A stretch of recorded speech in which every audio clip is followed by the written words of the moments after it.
a lot of questions that we've received from investors related to some of the geopolitics and the flight to safety, and the flight to safety actually going down. So there's a lot of headline news, a lot of clickbait that's out there recently. Some of the headlines that I actually looked at from today: warnings of $200 barrel of oil as the Strait of Hormuz is sealed. Oil surges, stocks plunge as fears of a prolonged war hits markets. I saw something, the Dow plunges 1,100 points earlier today as investors fret over war.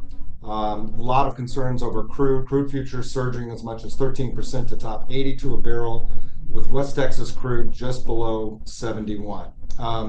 We think it's really important to state markets are always going to be volatile. This is not the first time, and it's certainly not going to be the last time that we see volatility. It's certainly been exacerbated by some of the recent news of the past couple of days. Today, again, is March 3rd, 2026. We did see the S&P drop as much as 2.5% earlier today. Now it's come back somewhat, and we're closing just about to hit close of market in a couple of minutes here. It should end up closing down about 1%. So it's still down significantly, but saw a very steep spike from earlier today.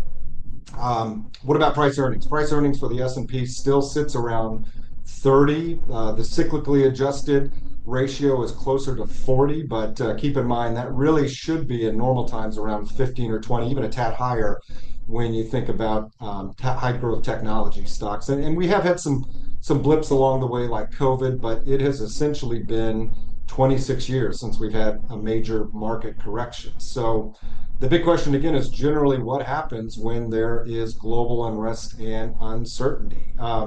I think the first is just obviously overall fears of a broader market correction leading to a flight to safety. And typically we see three asset classes that are sought after.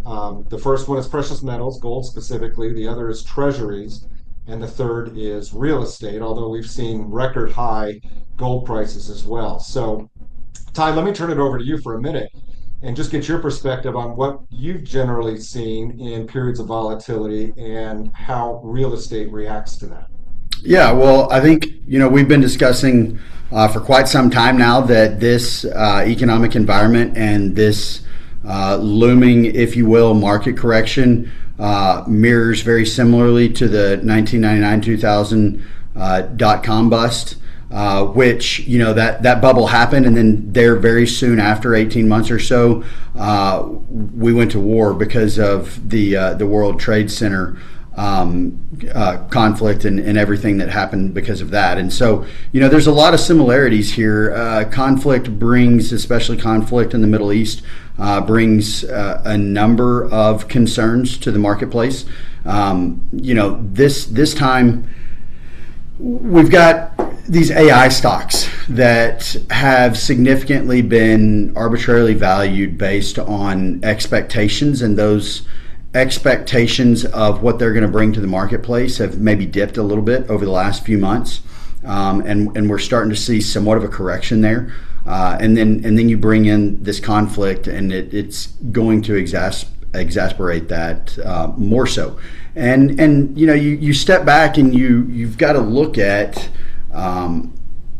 your portfolio. You've got to look at your finances. You've got to look at everything that's going on around you and say, where do opportunities lie?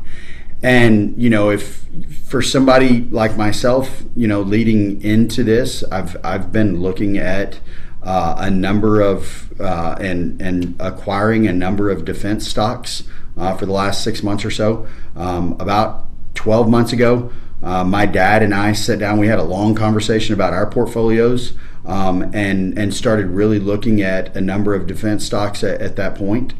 This is, if you're looking at those now, it's probably a little bit too late. But we've done very well on those, and we'll continue to do so.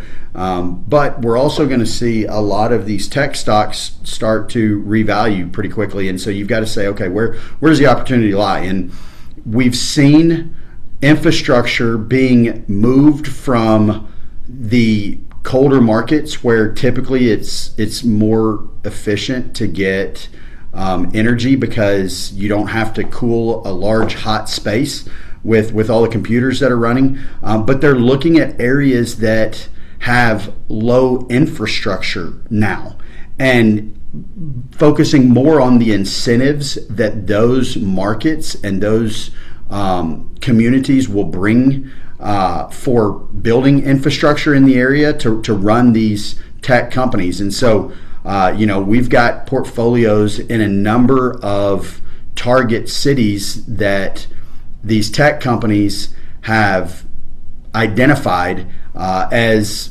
where they're moving to build infrastructure. And it's taken a huge boost to our real estate portfolio there. And so, real estate becomes a great opportunity, as it always has during times of conflict.